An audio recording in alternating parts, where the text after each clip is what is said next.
நாங்கள் செல்வியம்மாள் கிராமிய உணவகத்துலேருந்து ரகுநாத் 2014 நாங்கள் ஸ்டார்ட் பண்ணோம். இப்போ ஏறக்குறைய ஒரு 8 வருஷத்துலேருந்து 9வது வருஷம் நாங்கள் காலேஜ் எடுத்து வச்சுருக்கோம்.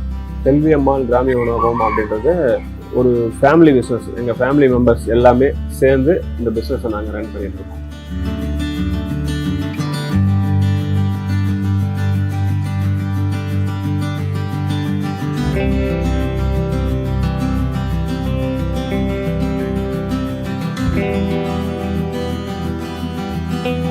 ஸ்பெஷலாக சொல்லணும் அப்படின்னு பார்த்தீங்கன்னா, வீட்டு சமையல் அப்படின்னா வீட்டில் என்ன நம்ம ஹெல்த்துக்காக எப்படிலாம் பார்த்து சமைப்போமோ அது போல் நாங்கள் பார்த்து பண்ணிட்டுருக்கோம். ரெண்டாவது உங்களுக்கு அதில் வந்து கடலெண்ணெய் நல்லெண்ணெய் போட்டு தான் சமைக்கிறோம். பாரம்பரிய அரிசிகளை கொஞ்சம் சேர்த்துட்ருக்கோம். மாலை நேரத்தில் வந்து கொஞ்சம் இந்த மூலிகைகள் இந்த சிறுதானியங்கள்லாம் கொஞ்சம் சேர்த்துட்டு வந்துட்டுருக்கோம். பாரம்பரிய அரிசின்னு சொல்ல இந்த கருப்பு கவுனி, மாப்பிள்ளை சம்பா, அறுபதாங்குருவை, கருங்குருவை, அது மாதிரி இந்த பாரம்பரிய அரிசி ரகங்கள்லாம் வந்து மதியத்தில் சாப்பாடோட ஒரு சைடில், அதாவது உங்களுக்கு விருப்பம் இருந்தால் நீங்கள் அதை வாங்கி சாப்பிட்டுட்டு இந்த சாப்பாடு வெள்ளை சாதத்துக்கு பதில் அதை வாங்கி சாப்பிட்டுட்டு. முன்கூட்டி இந்த கொரோனாக்கு முன்னாடிலாம் வந்து இது வந்து இந்த மாதிரி வெரைட்டி வந்து கொஞ்சம் அதிகமாக இருந்தது. அப்புறம் கொரோனாக்கு அப்புறம் நாங்களும் ஒரு அடி வாங்கி இப்போ திருப்பி அதை பழைய அளவுக்கு இப்போ திருப்பி அந்த இயற்கை விவசாயிகள்லாம் பிடிச்சி கொண்டு வந்துட்டு இருக்கோம். அந்த சிவப்பரிசி ஒன்றுமே ஒரு தன்மை உடையது. இப்போது இந்த கருப்பு கவுனி அப்படின்னு பார்த்தீங்கன்னா உங்களுக்கு அந்த காலத்தில் அரசர்கள்லாம் சாப்பிட்டது. அது வந்து ஒரு ரிசர்வ்டு ரைஸ் மாதிரி. அதை வந்து பொதுமக்களுக்கெல்லாம் அவ்வளோ பயன்பாட்டுலாம் இருக்காது. பெரிய பெரிய ஆட்கள் மட்டுமே சாப்பிடக்கூடிய ஒரு அரிசியாக இருந்தது. அதில் இல்லாத நியூட்ரிஷனே இல்லை. இன்றைக்கி வந்து டாக்டர்ஸ் எல்லாமே அதை ரிசர்ச் பண்ணிட்டு சொல்கிறாங்க, கேன்சருக்கு எதிர்ப்பாக வந்து அது செயல்படுது அப்படின்ட்டு. கேன்சரை குணப்படுத்துறதுக்கோ இல்லாட்டி கேன்சருக்கு எதிர்ப்பு சக்தி கொடுக்குறதுக்கோ இதிலேருந்து அந்த மருந்துல, அதாவது மருந்தோ இந்த உணவுப் பொருளோ இதை பயன்படுத்திட்டு வராங்க அப்படின்றது இன்றைக்கி டாக்டர் பூ சிவராமன் அப்படின்ற அந்த சித்த வைத்திய டாக்டர் அவங்க எல்லாமே வந்து இதை வந்து ரெஃபர் பண்ணிட்டு இருக்காங்க.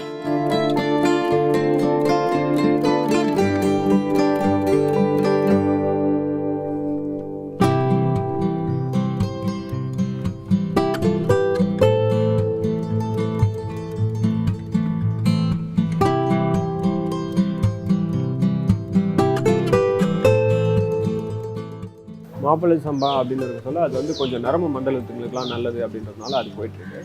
அறுபதாங்குருவை அப்படின்றது சொல்ல இந்த மூட்டு வலி, ஜாயிண்ட் பெயின்ஸு அதெல்லாம் உள்ளவங்களுக்கு இது வந்து ஒரு சின்ன எக்ஸாம்பிள் தான். இதை போல் நம்ம இதில் வந்து எவ்வளோ விதமான பாரம்பரிய அரிசிகள் இருக்குது. அதில் எனக்கு கைக்கு கிடைச்ச வரைக்கும் நான் போட்டு இங்கே செல்வியம்மாள் மெஸ்ஸில் வந்து நான் பயன்படுத்திருக்கேன். அந்த அரிசி வேணுன்றவங்க நீங்கள் போட்டு வாங்க. சைட் டிஷ் வகைகள் வந்து தினசரி வந்து ஒன்று கொடுத்துட்ருக்கோம். எப்படின்னு கேட்டிங்கன்னா, இப்போ வெள்ளிக்கிழமை திங்கக்கிழமை வந்து வாத்துக்கறி போடுவோம். வாரத்தில் ஒரு 2 நாள் வந்து சொரா போட்டு, வாரத்தில் ஒரு நாள் வந்து ஆட்டுக்கால் பாயா இதெல்லாம் வரும். அது இல்லாமல் ரெகுலராக வர ஐட்டமும் மட்டன், சிக்கன், மட்டன், ஈரல், நாட்டுக்கோழி, காடை, இறால், மீன் வறுவல் இது எல்லாமே வரும். இது எல்லாமே வந்து நம்ம எங்களோட முறைப்படி நாங்கள் எங்களோட மசாலா போட்டு நாங்கள் பக்குவமாக ப்ரிப்பேர் பண்ணி கொடுத்துட்ருக்கோம். அது வந்து நல்லெண்ணெய் கடலெண்ணெய் மட்டும்தான் போட்டு சமைச்சிட்ருக்கோங்க.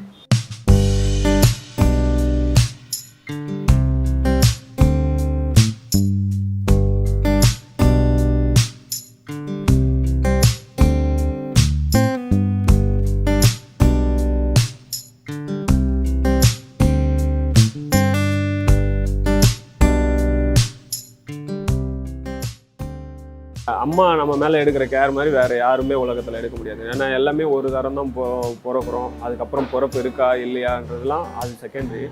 அப்படி இருக்க சொல்ல இவங்க எங்களை அந்த விதம் பார்த்து கவனிச்சு பார்த்தது. இந்த இடத்து அப்படியே சுத்தம் கரெக்டாக இப்படி தான் இருக்கணும், சுத்தமாக பண்ணி கொடுக்கணும், நம்ம பசங்களுக்கு இப்படி பண்ணி கொடுக்கணுன்ற அந்த ஒரு இது இருக்குது. அடுத்தது அவங்களோட ஐடியா, நம்ம இந்த மாதிரி சின்னதாக சமைச்சு எல்லாருக்கும் கொடுக்கலாம், நல்ல ஃபுட்டாக நல்ல சாப்பாடாக கொடுக்கலாம். ஏன்னா நாங்கள் எல்லாமே வெளியே எங்கேயாவது போய் சாப்பிட்டோம்னா கூட வந்தால் கஷ்டப்படுவோம். என்னடா அது அந்த சாப்பாடை சாப்பிட்டது நெஞ்சு கறிக்கிற மாதிரி இருக்குது, ஒரு மாதிரி புளியப்பமாக வருது அப்படின்ட்டு. அப்போ அதெல்லாம் இல்லாத நம்ம கொஞ்சமாக இந்த மாதிரி பண்ணலாம்ப்பா அப்படின்ட்டு அவங்க தான் அடிக்கடி அதை சொல்லிகிட்டே இருப்பாங்க.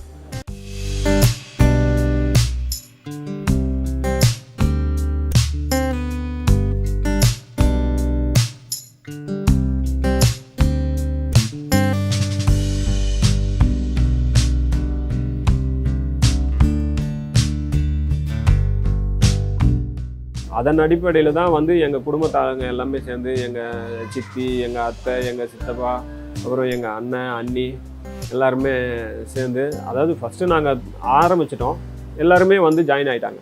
அதாவது எப்படின்னா நம்ம வீட்டில் ஒரு விசேஷம்னு சொல்ல அப்படியே எப்படி சொந்த பந்தங்கள்லாம் வந்து ஒரு வேலையை எடுத்து போட்டுமே, அது மாதிரி ஒரு விசேஷமான ஒரு சூழலாக தான் இங்கே போயிட்டுருக்கோம். அப்படி வந்து எடுத்து போட்டு எல்லாருமே வந்து நல்லபடியாக பண்ணி இது பண்ணிருக்காங்க. அந்த மாதிரி வந்தது தான் எனக்கு அம்மா சென்டிமெண்ட்டு. நமக்கு பார்த்து பண்ணுறவங்க அவங்க ஒருத்தராக தானே இருக்க முடியும். அதனால் அதே போல் அந்த கான்செப்ட்டுமே அவங்களோட தான்.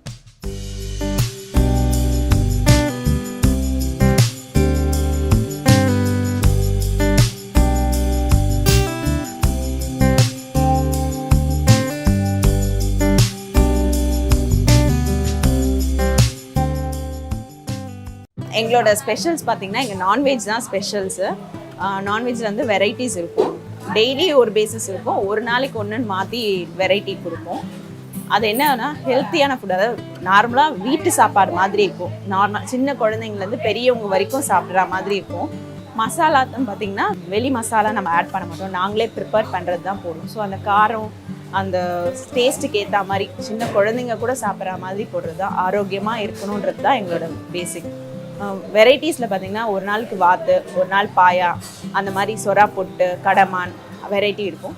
டெய்லி மெனு பேசிஸில் மட்டன், ப்ராய்லர், நாட்டுக்கோழி, காடை, ஃபிஷ் ஃப்ரை அது எல்லாமே இருக்கும். மட்டன் லிவர் எல்லாமே இருக்கும். மார்னிங் லஞ்சு, மத்தியானம், ஈவினிங்கில் வந்து வெரைட்டி தோசஸ் கொடுப்போம். தோசையில் வெரைட்டி கொடுப்போம். ஒரு நாளைக்கு ஒரு அடை, கம்படை, ராகி அடை அப்படின்னு, ஒரு நாளைக்கு ஒரு கீரை தோசை, வல்லாரை, ஆவாரம்பூ, முடக்கத்தான், அந்த மாதிரி வெரைட்டிஸ் இருக்கும். அதுதான் எங்கள் ஸ்பெஷல். ஆக்சுவலாக வந்து ஃபஸ்ட்டு பார்த்தீங்கன்னா ரோட்டில் வச்சு தான் சின்னதாக போட்டாங்க, ஃப்ரண்ட்டில் வச்சு போட்டாங்க. மார்னிங் லைட்டாக டிஃபன் ஆரம்பித்தோம், அப்புறம் மதியானம் கொஞ்சம் கொஞ்சமாக தான் பண்ணோம். அப்புறம் நிறைய கஸ்டமர்ஸ் வர ஆரம்பிக்கும், நம்மளை சுற்றி இருக்கவங்க வர ஆரம்பிக்கும். அவங்க ஒரு நாள் வந்து இது போடுங்க, ஒரு நாள் கலக்கி போடு, அது கலக்கிலாம் எங்களுக்குலாம் என்னன்னு தெரியும். அப்போ வந்து கலக்கி போடுங்க, இந்த தோசை தாங்க, அந்த தோசை தாங்கன்னா அப்போ தான் எங்களுக்கு அந்த ஐடியா வர நாங்கள் அப்படியே கொஞ்சம் கொஞ்சமாக எக்ஸ்பேண்ட் பண்ணோம். எங்களோட ஓன் பில்டிங். ஸோ இதில் கொஞ்சம் கொஞ்சமாக எக்ஸ்டெண்ட் பண்ணி இப்போ நாங்கள் இந்த அளவுக்கு போட்டிருக்கோம். ஸோ மக்கள் வர ஆரம்பிக்கிறாங்க, அவங்களுக்கு நம்மளோட டேஸ்ட் பிடிக்குதுன்ற அதுக்கப்புறமா தான் நாங்கள் அப்படியே எக்ஸ்டெண்ட் பண்ண ஆரம்பித்தோம். இதில் என்னென்னா எல்லாருமே ஃபேமிலியாக ஒரு ஸ்டாஃப்ஸ் எல்லாரும் சேர்ந்து பண்ணும்போது ஒரு பேசிட்டு ஜாலியாக ஒரு ஃபன் மாதிரி பாட்டு கேட்டு அப்படியே ஒரு எப்படி சொல்ல ஒரு ஃபங்க்ஷனுக்கு பண்ணுற ஃபீல் தான் எங்களுக்கு இருக்கும். இந்த ஃபஸ்ட்டு மண்டே டு சாட்டர்டே வந்து கடை இருக்கும், அப்படியே பிஸியாக போகும். சண்டே வந்து ஒரு மாதிரி ஃபீல் ஆகும் எனக்கு, ஐயோ சண்டே, அப்புறம் திருப்பி ஆஸ் யூஷுவல் அப்படியே இருக்கும். அந்த ஃபேமிலியோடு இருக்க மாதிரி தான் ஒரு ஃபீல். கடையிலன்னா எங்களுக்கே ஒரு மாதிரி ஆயிடும். அந்த மாதிரி முதல்ல ஃபஸ்ட்டு மத்தியானம் வந்து செய்கிறோம் அப்படின்னா ஒரு 3 to 4 kg ப்ரான் பண்ணுறோம்னா அது ஃபினிஷ் ஆகிடும், மத்தியானமே ஓவர் ஆகிடும். ஸோ ஈவினிங்க்கு நாங்கள் அடுத்த செட் ஆஃப் 3 o'clock மேலே திருப்பி கட் பண்ணி திருப்பி ப்ரிப்பேர் பண்ணி தான் ஈவினிங் நைட்டுக்கு பண்ணுறது. ஸோ அது அப்படியே கரெக்டாக இருக்கும். எங்களுக்கு ஒர்க்கர்ஸோடு சேர்த்து பண்ணும்போது அது அப்படியே கரெக்டாக இருக்கும். செல்வம் மெஸ்ஸில் நான் வந்து டெய்லி சாப்பிட்றது நைட்டு மதியம். ஸோ இங்கே ஃபுட்ஸ் எல்லாமே வந்து டிஃப்ரென்ஸாக இருக்கும். என்னென்னா ரொம்ப ஆத்தென்டிக்காக இருக்கும். அதே மாதிரி வெரைட்டிஸாக டெய்லி வந்து ஒரு நாளைக்கு ஒரு வெரைட்டி போடுவாங்க. இப்போ தோசையில் இங்கே பார்த்தீங்கன்னா வந்து அடை தோசை போடுவாங்க, சிக்கன் தோசை, முட்டை தோசை. ஆக்சுவலாக இங்கே சிக்கன் தோசை வந்து ரொம்ப அல்டிமேட்டாக இருக்கும். அதே மாதிரி சிக்கன்லாம் பார்த்தீங்கன்னா மசாலா எல்லாமே அதில் ரொம்ப வந்து அந்த ஸ்பைசினஸ்ஸு, அந்த மசாலா எல்லாமே இங்கேயே வீட்டிலே செஞ்சு செய்யறதுனால வந்து ரொம்ப டேஸ்ட்டாக இருக்கும் மசாலாஸ் எல்லாமே. ஸோ இங்கே ரெகுலராக வந்து சாப்பிட்றது தான். இங்கே ஃபுட்ஸ் எல்லாமே நல்லாயிருக்கும். ஸோ அதான் டெய்லி இங்கே வந்து சாப்பிட்றேன்.